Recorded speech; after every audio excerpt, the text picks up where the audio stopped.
Hey guys. Okay, so now we're gonna go to a night look and um, okay, that doesn't help. How about this? A little bit. Okay.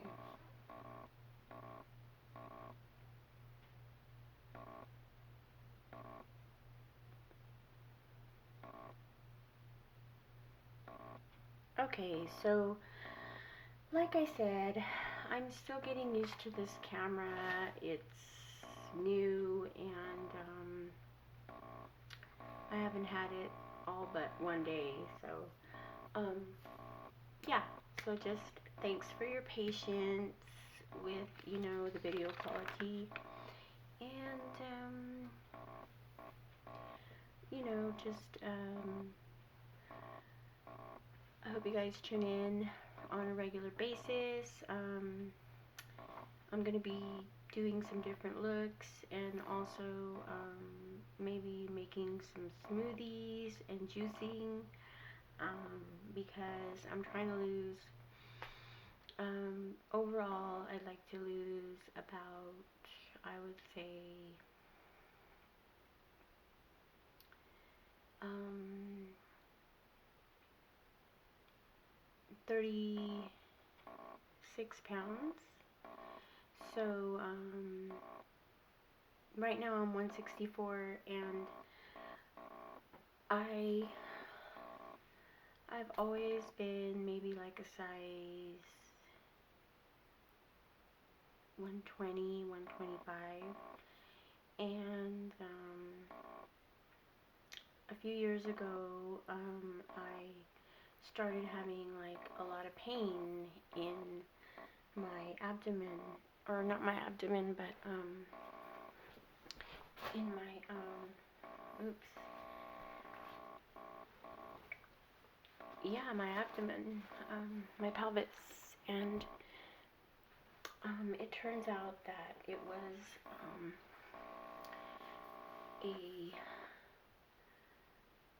a very large fibroid tumor.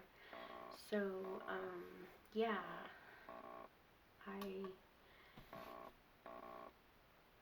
it was 10 centimeters. It was basically like the size of a grapefruit and a little larger than a grapefruit is what I was told. And probably about almost 5 inches in diameter. So yeah, I was pretty sick and anemic and bleeding a lot as a result of the fibroid. And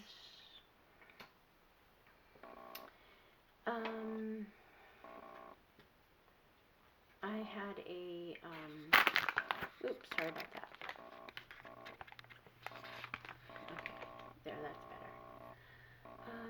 I had a uterine fibroid embolization done, and that was done in January of 2017. It was January 30th of 2017, and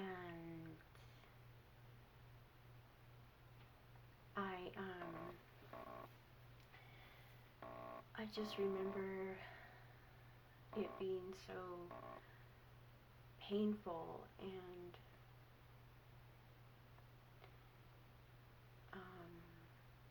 you never really know how.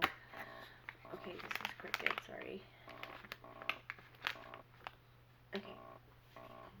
You never really know how strong you are until you have to go through something like that. So, definitely a learning experience. So, it grew to be quite large, and I had the embolization done, which is basically a procedure done by a radiologist, and it is an alternative to a total hysterectomy. And well, not a total hysterectomy, basically having your uterus removed. I was going to be able to keep my ovaries, but I wasn't sure if I was ready to have my uterus removed. It wasn't something that I was prepared to have done, so I wasn't ready to part with my uterus. And the uterine fibroid embolization procedure sounded less invasive, and it actually is less invasive, because instead of having being put under and having a large incision done in your pelvis right above your bikini line, and they have to go through all these layers, you know, your skin, your muscle, your fat, and then your uterus to get it out, and then just sew you back up. And then I had really bad allergies too, so just sneezing and having a hay fever attack was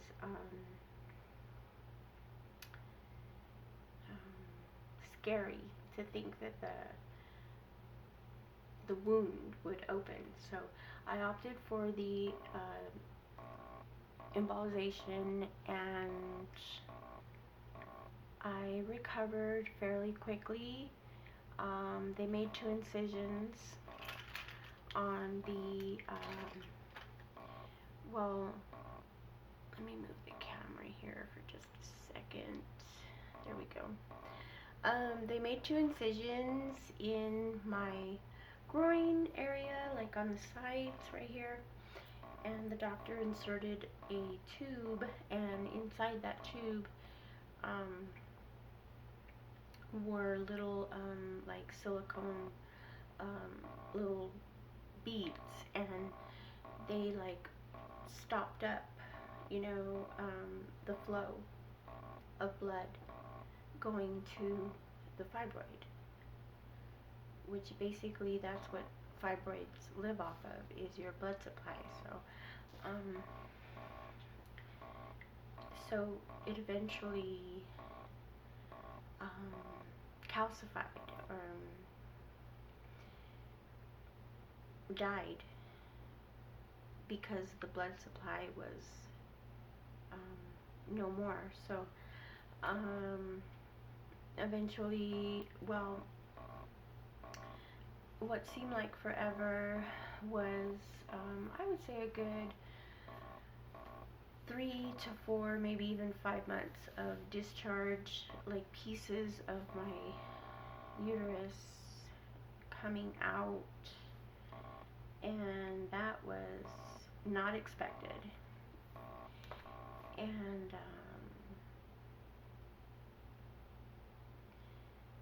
I felt better.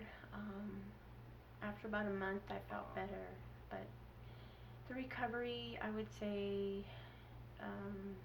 like being able to get up and walk around and do your normal activities, that would be like 3 to 4 days. And actually, you know, like feeling better, I would say within a month. And yeah, so I would recommend it to anyone that's considering having that done by a radiologist as a alternative to having a total hysterectomy, or just a partial, just your uterus and not your ovaries. I mean, if you don't want to part with your uterus and you want to just feel better and stop the anemia and stop, you know, feeling weak all the time, and the painful periods, and the swollen ankles and legs, and everything that I was going through. If you just want to put a stop to it, and they're telling you that your fibroid is like attached to your uterus in such a way that it cannot be surgically removed, so therefore they just need to take your whole uterus out, I would definitely recommend getting a second opinion. And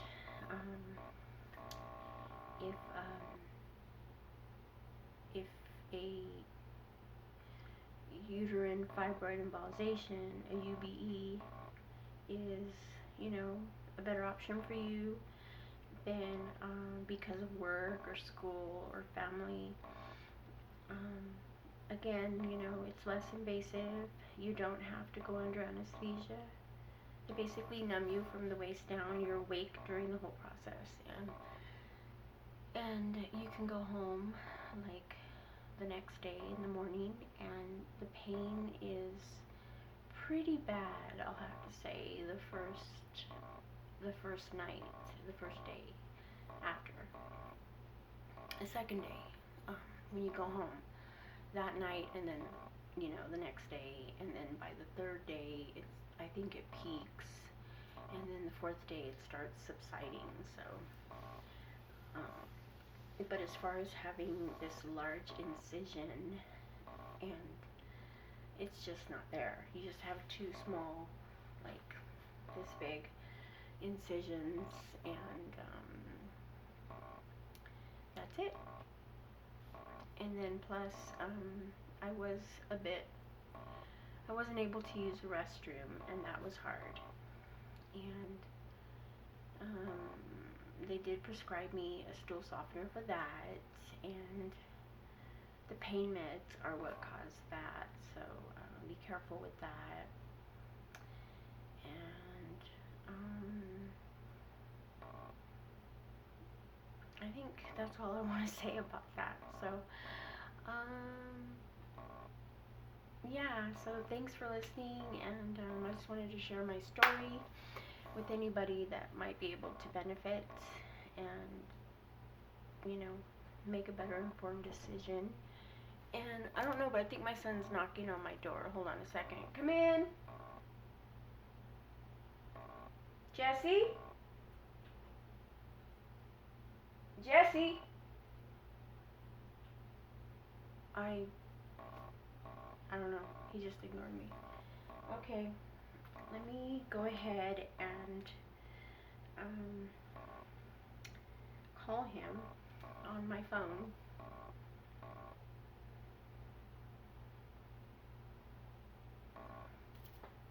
So, you know, it's kind of chilly in here.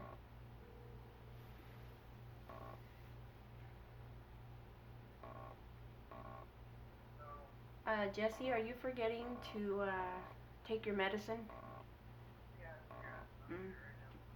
Okay, bye-bye. Okay, so let me grab a sweater because I'm kind of cold. Yeah. So,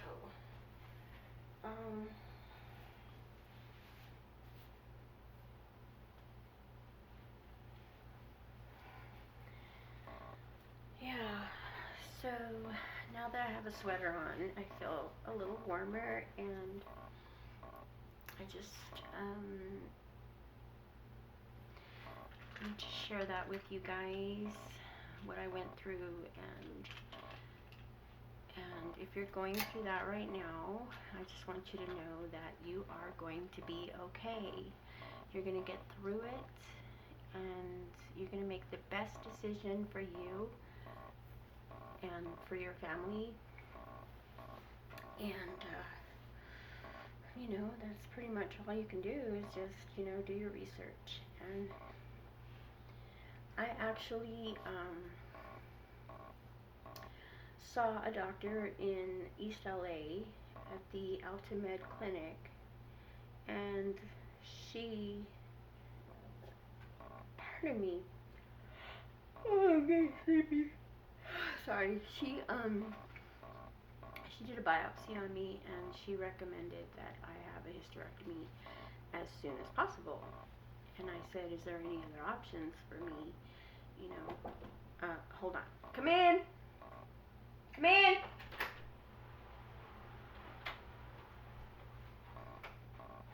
Okay. You want to say hi? Okay. Say hi, Jesse. You have to lean down. Yeah, just, you know. Okay. So, yeah, I'm telling my Jesse. Okay, my son is gone. He comes and goes really fast. So, yeah, I would say that I suffered a lot needlessly because I did have an ultrasound done in 2015, and the doctor found a fibroid in my uterus, and it was probably about the size of a walnut, is what he told me. And I said, well, what is that? What is a fibroid? And he basically said, you know, oh, women get them, it's normal, I wouldn't worry about it, but just so you know, it's like at the top, it's attached, this is my uterus, and he said it was attached up here, like kind of, you know, hanging down like that, and not to worry about it if it's not causing me any pain. Heavy periods, if I'm not, you know, if everything seems fine.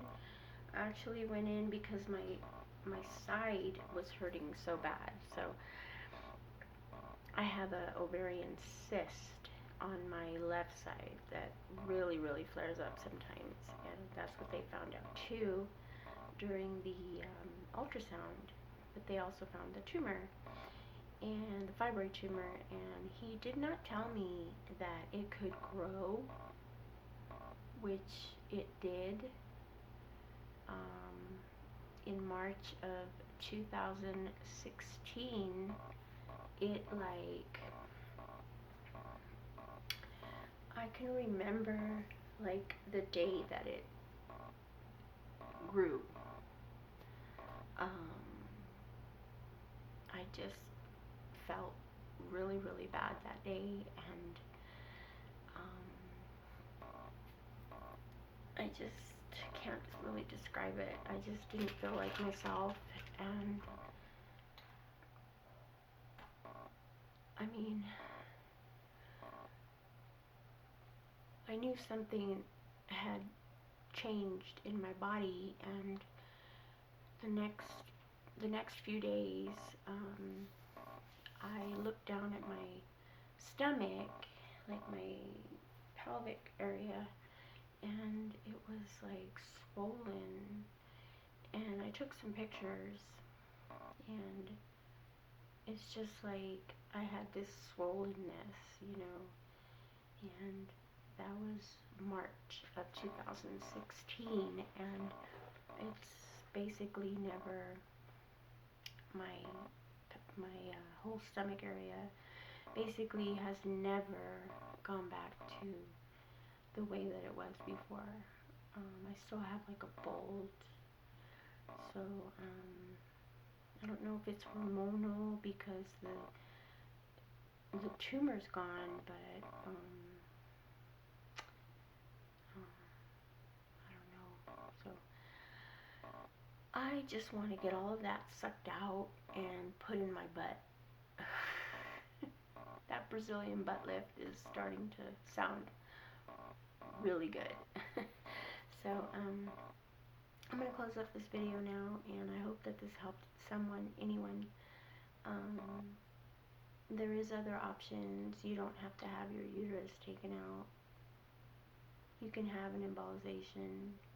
You can even have a robotic hysterectomy, where it's the same thing. They make like 2 incisions, and the doctor goes in robotically, cuts off, you know, cuts out your uterus, like everything that it's attached to, cuts it off, and comes around and takes it out vaginally. So you still don't have to have like that big old incision, that big old cut. So it's called a laparoscopic hysterectomy, so it's much less invasive as well, and you don't have to have that old procedure where you're down for like 6 to 8 weeks. So definitely look into it, do your research, and change your eating habits. You know, that seems to has worked for me. I've cut out a lot of dairy and meat. I don't eat red meat. I even cut out chicken. I don't even eat chicken. I basically just have fish and vegetables and whole grains and soy milk. No, almond milk. So the only dairy I really use is in the regular cheese, the Monterey Jack cheese that I still eat, and also in my half and half.